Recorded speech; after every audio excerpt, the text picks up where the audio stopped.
So நம்ம இப்போ இங்கே நிற்கிறோம்.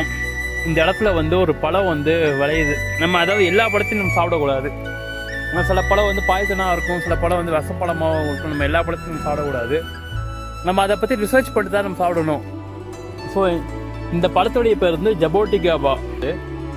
இதை நான் சாப்பிட்டு பார்த்தேன். இதோட டேஸ்ட் வந்து இழந்த பழம் வந்து இன்னும் கொஞ்சம் நல்லா ஸ்வீட்டாக இருந்தால் எப்படி இருக்கும், அந்த மாதிரி இருக்குது இந்த பழத்துடைய டேஸ்ட் வந்து. இன்னொரு விஷயம் வந்து இந்த பழம் வந்து ஒரு வாட்டி காய்க்க வந்து 3 வருஷம் எடுத்துக்கும் அப்படிங்கிற மாதிரி சொல்கிறாங்க. பட் டேஸ்ட் உண்மையிலே அல்டிமேட்டாக இருக்குது. இந்த பழத்தை நீங்கள் சாப்பிட்டுக்கீங்கன்னா மறக்காமல் கீழே கமெண்ட்டில் சொல்லுங்கள், லைக் பண்ணுங்கள்.